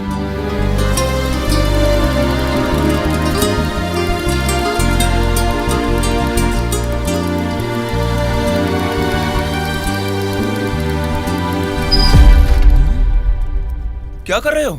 स्कूल के बच्चों को दारू बेचना गलत बात है, वो भी इतने छोटे बच्चों को। 18 से कम उम्र वालों को दारू नहीं बेचनी। पता है ना तुम कानून का उल्लंघन कर रहे हो। कौन मैं? कानून की आंखों पर तो पट्टी बंदी है। पट्टी निकालो और अपने पीछे जेब में डाल दो। सिगरेट की दुकान स्कूल के बाजू में हो सकती है, मेरी वाइन शॉप नहीं हो सकती। मैंने कानूनन लाइसेंस लेके ये शॉप यहाँ खोली है। वैसे ही धंधा नहीं होने से हम परेशान हैं और तुम यहाँ आकर उपदेश देकर टाइम और धंधे की वाट लगा रहे हो। पढ़ाई करने वाले बच्चों को ही नहीं, पैसा मिलेगा तो दूध पीने वाले बच्चे को भी दारू बेचूंगा मैं, समझा तू? मेरा धंधा ही धर्म है। एक तो गलत काम कर रहे हो, ऊपर से चिल्ला रहे हो। हाँ चिल्लाऊंगा, क्या कर लेगा तू?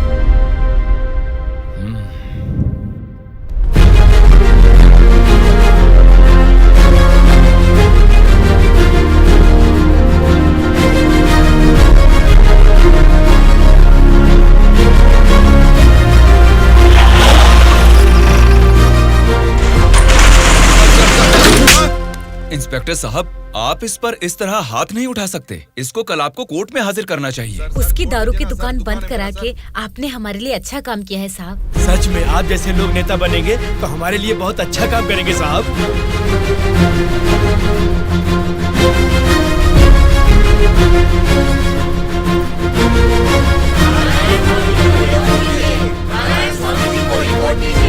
उस दिन जनता ने नारायण स्वामी को बहुत अच्छी मेजॉरिटी से जिताया था। जनता से इतना प्यार पाने के बाद उनके सुख दुख जानने के लिए वो हर एक चौखट पर गए। तभी उनको पता चला कि उनके क्षेत्र से गुजर रही गोदावरी नदी का पानी ना तो जनता को सिंचाई के लिए और ना ही पीने के लिए मिल रहा है। उन्होंने इस मामले को लेकर सरकार की नाकामियों के खिलाफ आवाज उठाई।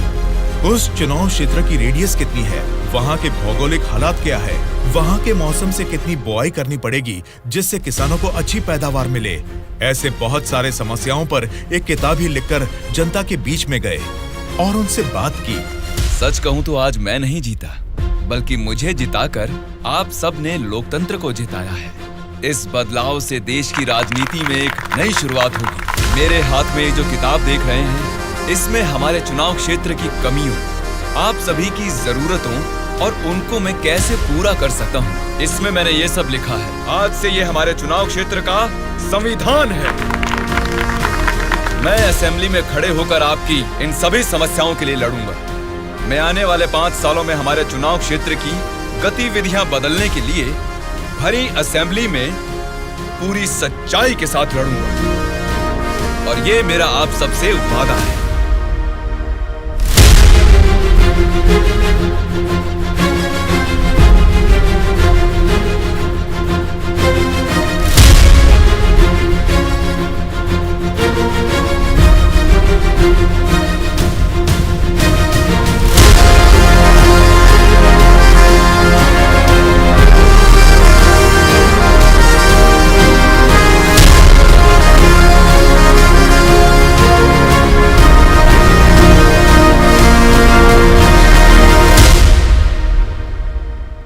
स्पीकर महोदय, ये हमारे चुनाव क्षेत्र की समस्याओं की किताब है।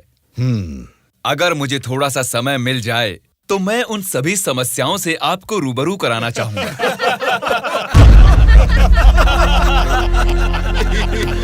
अरे आप लोग हंस क्यों रहे हैं? मैंने कोई कॉमेडी की है क्या? नहीं ना, हंसना बंद कीजिए।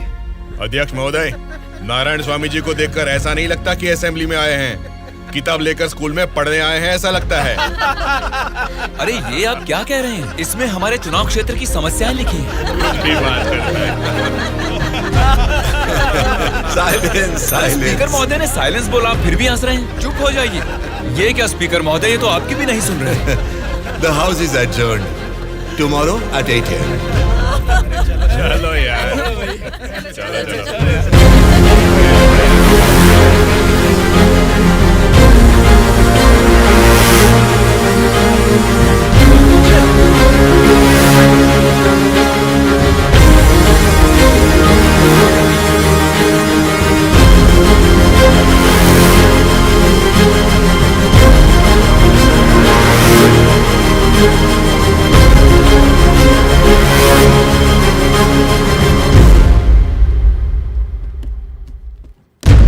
भास्कर रेड्डी जी, आज का अधिवेशन आपसे शुरू करते हैं। अध्यक्ष महोदय, पिछले सरकार की भ्रष्टाचार की वजह से पूरे राज्य का सर्वनाश हो गया है सर। क्यों सर्वनाश हुआ है उसकी वजह बता रहा हूँ अध्यक्ष महोदय। प्रचार तो राम राज्य का हो रहा था, लेकिन राज्य में राक्षस राज्य हो गया है अध्यक्ष महोदय, इसलिए इस तरह बात करनी पड़ रही है। ये क्या बोल रहे हो तुम? हमारी सरकार को राक्षस की सरकार बोल रहे हो? मुंह पे जुबान है तो क्या कुछ भी बोलोगे भास्कर रेड्डी? आगे के 5 साल तुम सत्ता में कैसे रहोगे ये मैं भी देखूंगा। तुम क्या देखोगे? मुंह बंद करके बैठो, नहीं तो बैठ जाएंगे। क्या कर लोगे तुम? मैं क्या करूंगा? हमारी मेजोरिटी कितनी है पता है ना? 100 लोग हैं। अगर हम चाहेंगे तो तुम में से एक भी असेंबली को छोड़कर नहीं जा सकता। हाँ, कुरुक्षेत्र में कौरव भी 100 ही थे, याद है ना? लेकिन अंत में क्या हश्र हुआ उनका? हमने भी हाथ में चूड़ियां नहीं पहन रखी। बहुत बोल चुके हो तुम, अब बैठ जाओ। तुम कौन होते हो हमें बिठाने वाले? तेरे सामने ही बोल रहा हूँ, अगर हमें गुस्सा आ गया ना तो असेंबली छोड़ के कोई भी बाहर नहीं जा पाएगा, कह रहा हूँ। क्या कह रहे हो? नहीं जा पाएंगे मतलब मारोगे हमें? दम है तो आ जाना, देखते हैं। ये क्या रे? हम लोग कुछ बोलते नहीं इसलिए सर पे चढ़ गए। तब से तुम ही हमें उकसा रहे हो। हमें उकसाएगा और हम भड़केंगे भी नहीं। हम क्या घूंघट ओढ़ के बैठे हैं? हिम्मत है तो हमको रोक के दिखा। जोश देखना है तो फिर आ जाओ, इधर का इधर ही फैसला कर देते हैं। आ जाओ, आ जाओ, आ जाओ। मैं तो आ जा। बैठ जाइए आप लोग, बैठ जाइए, शांति रखिए। रेड्डी जी, मैंने साइलेंस बोला ना, कंट्रोल रखिए। साइलेंस, साइलेंस, आप सब लोग बैठ जाइए। Silence, silence. 1 घंटे के लिए सभा को स्थगित करता हूँ। भद्राचलम चुनाव क्षेत्र के एमएलए नारायण जी को मैं बात करने के लिए अनुमति देता हूँ। महोदय, आज इस सभा में मैं इन सभी के सामने एक बात बोलना चाहता हूँ। प्रोसीड। महोदय, यहाँ बैठे सभी लोग जनता के प्रतिनिधि हैं। जनता ने वोट दी इसीलिए ये जीते। वोट देने वाली उस जनता के बारे में कोई बात ना करके इस सभा में एक दूसरे को कोसना, झगड़ा करना अच्छी बात नहीं है साहब। देखा जाए तो ये बेशर्मी है। अध्यक्ष महोदय, नारायण स्वामी जी अपनी मर्यादा का उल्लंघन कर रहे हैं। जनता ने आंख बंद करके वोट डालकर हमें नहीं चुना है। अध्यक्ष महोदय, इनकी मजाल तो देखिए, हमें बेशरम बोलता है। इस बात के ऊपर तो नारायण स्वामी जी को तुरंत हमसे यहाँ क्षमा मांगनी चाहिए, अभी के अभी।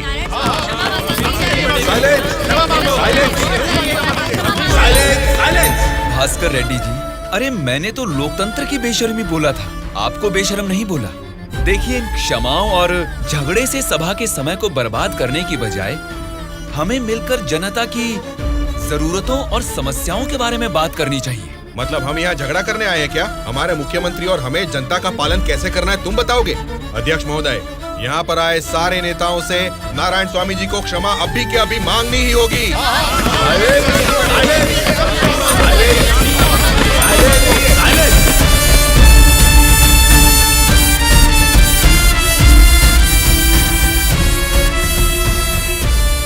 उनके बर्ताव से तुम क्यों दुखी हो रहे हो? सब ठीक हो जाएगा साहब, एक बार फिर आपको बोलने का मौका जरूर मिलेगा साहब। गूंगे को माइक पकड़ा देंगे तो कुछ फायदा थोड़ा ही होगा। जितने भी मौका देंगे होने वाला कुछ नहीं है। सोच समझ के तो बात ही नहीं कर पाता है ये। गोलू, क्या बात कर रहा है तू? पागल हो गया है क्या? मुंह बंद करके यहाँ से निकल जा, जा। उसकी बातों का बुरा मत मानिएगा साहब। उसने कुछ भी गलत नहीं कहा सुबैया। तुम उसकी बातों में गुस्सा देख रहे हो और मैं उन बातों के पीछे छिपी वजह।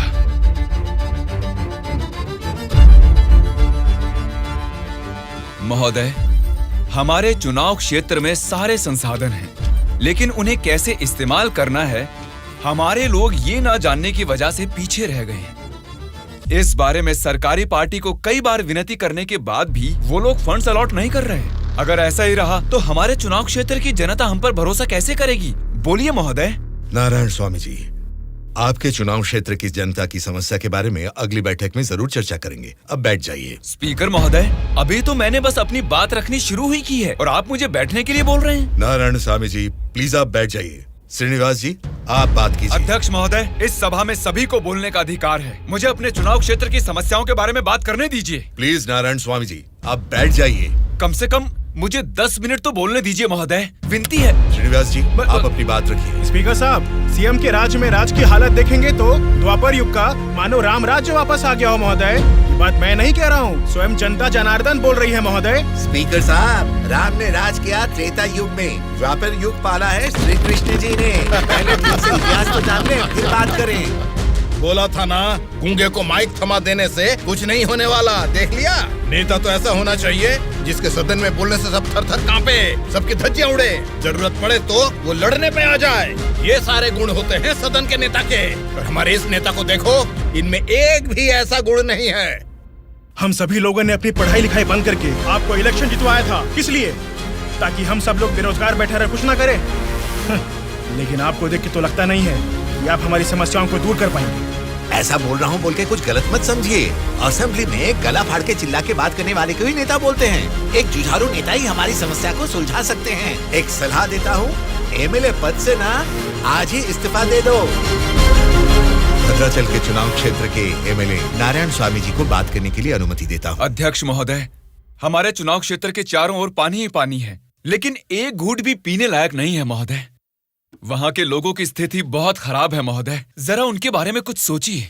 और सिर्फ एक यही समस्या नहीं है साहब, शिक्षा, चिकित्सा, रोड, मैं तो कहता हूँ पूरा क्षेत्र समस्याओं ही समस्याओं से भरा है महोदय। इसीलिए मेरी आपसे विनती है कि अध्यक्ष महोदय, नारायण स्वामी जी के चुनाव क्षेत्र में सिर्फ और सिर्फ जनता को ही सारी समस्याएं हो रही है, लेकिन इनके राज्य में सरकार बनाने वाली पार्टी के गुंडों की वजह से वहाँ के जनता की जान जा रही है। अध्यक्ष महोदय,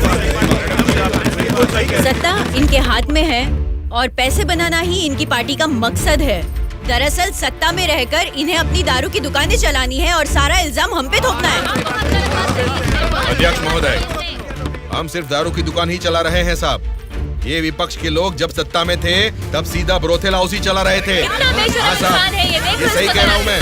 जरा उनको देखिए, बोलते कुछ है करते कुछ और है। देखिए सर, ये कैसी बातें कर रहा है, कितना गिरा हुआ आदमी है ये अध्यक्ष महोदय। Silence, silence. मैंने क्या गलत कह दिया अध्यक्ष महोदय? ये रमा देवी कौन है, क्या चरित्र है इनका? एक जमाने में रेड लाइट एरिया में उन्होंने क्या गुल खिलाए हैं सब जानते हैं।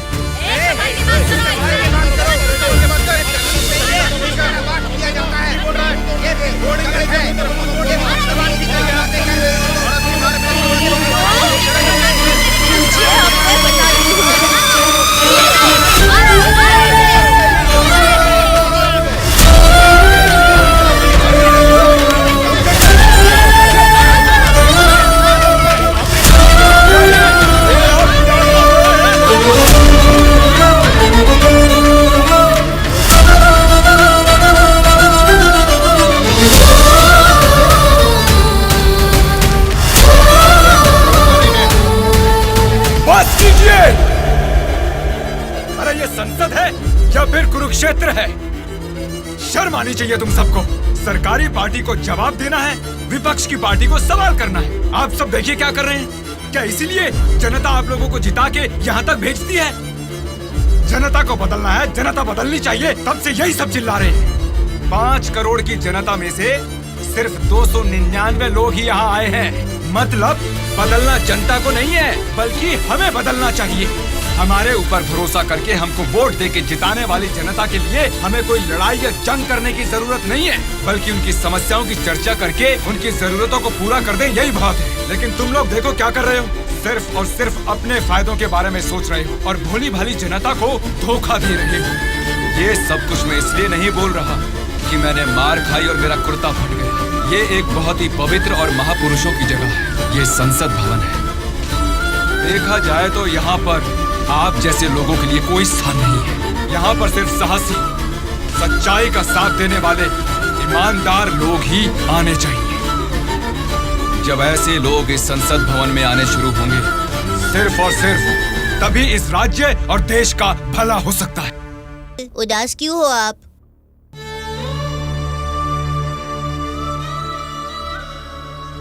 मैं हार गया। जनता से वादा करके उसे ना निभाने वाला नालायक बन गया मैं। क्या हो गया अंकल, आप ऐसे क्यों बात कर रहे हैं? सत्ता में आते ही हम कुछ भी कर सकते हैं सोचने वाले नेताओं को बदलना होगा। जब तक ऐसा नहीं होगा, हमारा यह समाज कभी नहीं बदलेगा। ऐसा है तो मैं उनको बदलूंगा अंकल।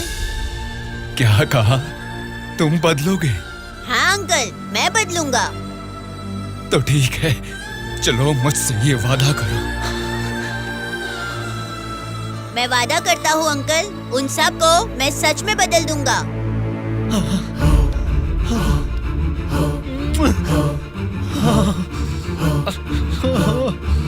बदलना है, तुमको ही बदलना है, तुम ही बदलोगे।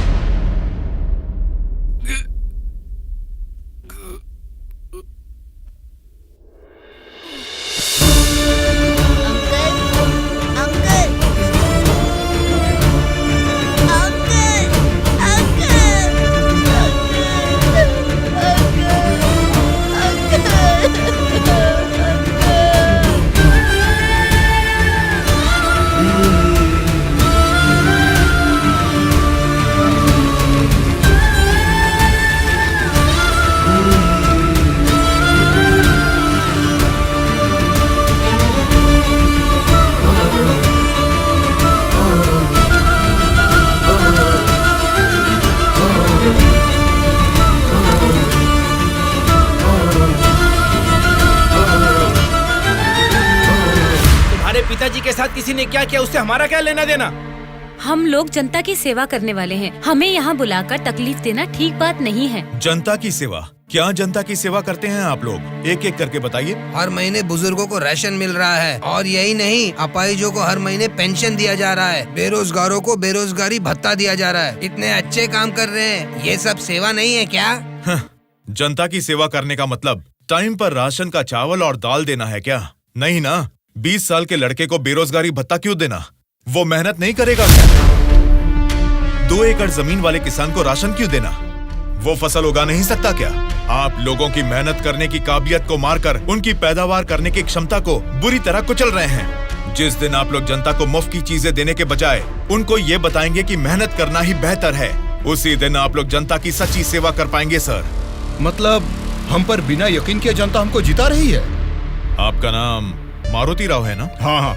आपका चुनाव क्षेत्र रामापुरम है ना? सही कहा, रामापुरम ही है। आपके रामापुरम के बारे में आप क्या जानते हैं, थोड़ा बताएंगे सर? क्या रखा है रामापुरम में? 4 वार्ड है, 6 सरकारी अस्पताल है और 20 प्राइवेट अस्पताल है। उसके बाद 12 सिनेमा घर और 130 वाइन शॉप है। इसके अलावा अलग अलग क्षेत्र के लोग हैं, अलग अलग जात के लोग हैं और अलग अलग धर्म के लोग हैं। बाकी ओसी कास्ट तो सब कुछ मिला जुला के 1 लाख। इनके अलावा BC SC ST ये सब मिला के 2 लाख वोटर हैं। उतना ही नहीं, फिल्म डायरेक्टर सुकुमार जी और हीरोइन अंजलि जी दोनों यही पैदा हुए थे। कुंडली निकालोगे क्या? Nice information sir. उसी रामापुरम में जहाँ हजारों किसान रहते थे, अब कुछ गिनती के ही क्यों रह गए हैं सर? मुझे नहीं मालूम, किसानों के बारे में हम इतना कुछ नहीं जानते। तुम बोलो, तुम्हें मालूम है तो? रामापुरम की पूरी वोटरों की गिनती है 4,80,000। उनमें पुरुष है 2,50,000, स्त्रियां हैं 2,28,000। बाकी लोग हैं 3rd जेंडर। वहाँ बारिश और पानी की सुविधा ज्यादा होने के कारण धान और गन्ना जैसे फसलों के लिए वो जमीन अनुकूल है। अब हम प्रॉब्लम की बात करेंगे। रामापुरम मेन सेंटर में एक बड़ी डंपिंग यार्ड है और वहाँ के रोड्स के बारे में हम आपको जितना कम बताएं उतना ही अच्छा है। ये सरकारी पार्टी की MLA है, आपकी पूछताछ सही है, लेकिन हम तो विपक्ष के हैं ना, हमें इनके साथ क्यों उठा के लाए? एक विपक्षी पार्टी होने के नाते आपको गवर्नमेंट का सपोर्ट नहीं है, लेकिन आवाज उठाने के लिए असेंबली तो है ना। समस्याओं पर वहाँ क्यों नहीं बात करते? जनता ने वोट देकर आपको असेंबली इसलिए भेजा क्योंकि उनको यकीन था कि उनकी कुछ भलाई होगी, लेकिन पेट्रोल के बढ़ते रेट की आपको परवाह नहीं, बढ़ते ब्याज की आप बात ही नहीं करते। किसानों की आत्महत्या आप लोगों के लिए कोई मुद्दा ही नहीं है। बदलना है, अपने सोचने का ढंग बदलना है, हमारे बर्ताव का तरीका बदलना है। हमें बदलने को बोल रहे हो, ठीक है, जनता की क्या बात है? वो नोट लेके वोट नहीं दे रहे क्या हमें? उनको क्या बोलोगे? पैसे लेकर वोट डालना आखिर जनता को सिखाया किसने? आप जैसे नेताओं ने ही ना। वोट पर नोट की आशा रखने वाले ही नहीं हैं, वोट का इंसाफ चाहने वाले लोग भी हैं। आप क्या करते हैं? ऑटो चलाता हूँ। तो फिर ये पोस्टर क्यों चिपकाया है? नारायण के लिए इतना भी नहीं करेंगे तो अच्छा नहीं लगेगा। ऐसा क्यों? नारायण जी से आपको इतना लगाव किस लिए? वो हमारी तकलीफों को समझता है। वो सत्ता में आएगा तो बहुत लोगों को काम मिलेगा, हमारे गांव की तरक्की होगी। इतना भरोसा है? बिल्कुल भरोसा है। अगर उसने वादा कर दिया तो करके ही दिखाएगा। जब हमारे MLA चिनकोटा जी को अरेस्ट किया गया था, मेरे पति ने उनको छुड़ाने के लिए धरने पर पेट्रोल से खुद को जला लिया था। तो चिनकोटा जी ने क्या किया था? वे बोले थे कि सरकार में आते ही बात करके पैसा दिलाएंगे। मिला क्या? उन्होंने जबान दिया था, वादा तो वादा ही होता है ना। आपके दिए गए वादे जनता के सामने सिर्फ कहानियां बनकर रह गई हैं। कम से कम अब तो बदल जाइए। पार्टी बदलने के एजेंडा जैसे नहीं, जनता की तकदीरें बदलने वाले एजेंडा बन जाइए। अगर अब भी आप लोग नहीं सुधरोगे और ऐसा ही करते रहोगे तो यहाँ से कोई भी जिंदा बाहर नहीं जाएगा। सूर्या, इनको समझाने का कोई फायदा नहीं है, ये लोग ऐसे ही रहेंगे। मेरी बात मानो, सबको मार डालो। अरे रुको भाई, रुको। ब्रदर, अगर आपको मारना है तो हमें मार दीजिए, लेकिन मरने से पहले हम सब बदलना चाहते हैं। हमको एक चांस तो दीजिए। इतने दिन जनता के पैसे कैसे लूटना है यही सोचते थे, अब एक मौका दे दो हमें। जनता के पैसे को जनता तक लौटाना है यही सोचेंगे। अब उस नारायण स्वामी के सपनों को हम सच करके दिखाएंगे। उसका नाम है सूर्या। ऑलरेडी एक मर्डर केस में वो सजा काट रहा है। सत्ताधारी पार्टी की सपोर्ट से वो जेल से बाहर निकला है। बहुत शातिर है वो।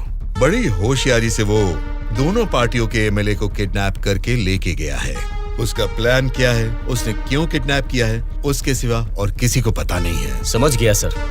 वो जहाँ भी हैं, सब MLAs को सेफली लाने की जिम्मेदारी मेरी।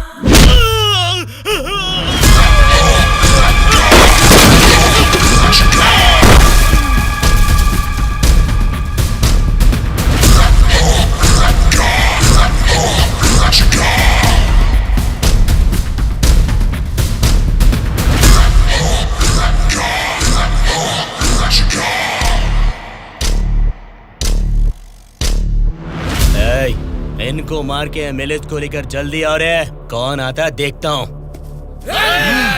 रुक जाओ।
बोलो ध्रुवा।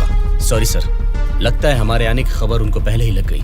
What? हाँ सर, जब तक हम पहुंचे वो सब एमएलए को लेकर यहाँ से चला गया। तो अब क्या होगा? आज शक्ति परीक्षण है। आज अगर एमएलए को नहीं ला पाएंगे तो स्टेट पे एक बड़ा इशू बन जाएगा। तुम किसी भी कीमत पर उन एमएलए को यहाँ ले आओ। Okay sir, I will try my level best.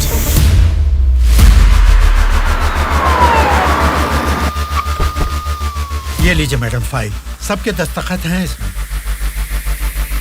हमारी गवर्नमेंट को सपोर्ट करने वाले एमएलए की list sir. Go ahead, wish you all the best. Thank you sir. Welcome.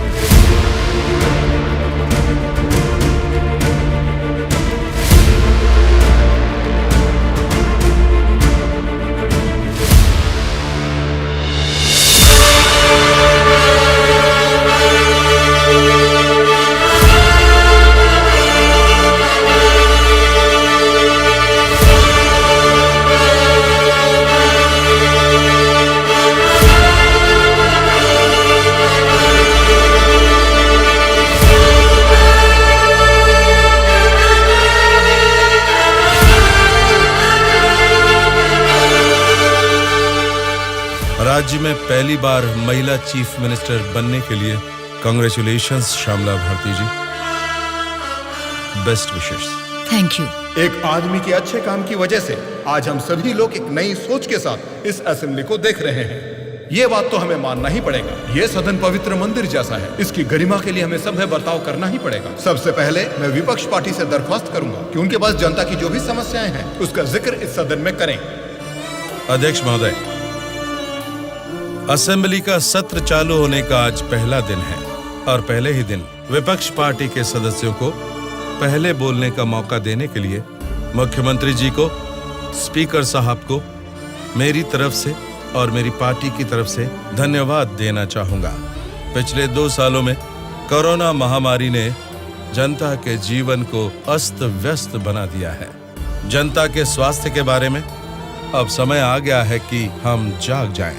उसके लिए गरीब लोगों को इंसाफ दिलाने के लिए सारे विपक्ष की तरफ से मैं प्रार्थना करता हूं। इस मुद्दे पे मैं राज्य के मुख्यमंत्री श्यामला जी से दरख्वास्त करूंगा कि कुछ बोलें। अध्यक्ष महोदय, सबसे पहले बिना झगड़ा किए ऐसे अच्छे वातावरण में जनता की भलाई के लिए और उनकी उन्नति के लिए एक उपयोगी बिल को इस सभा में प्रस्तुत किया गया है, जिसके लिए विपक्ष पार्टी के नेता राम मोहन राव जी का और उनकी पार्टी का मैं अभिवादन करती हूँ। आम जनता को भी बेहतरीन इलाज मिल सके, फिर चाहे वो 10 रुपए का हो या फिर 10 लाख का, उनको मिलना चाहिए। इसी सोच को आगे बढ़ाते हुए आप सबके समक्ष इस फाइल पर मैं सबसे पहले दस्तखत करती हूँ।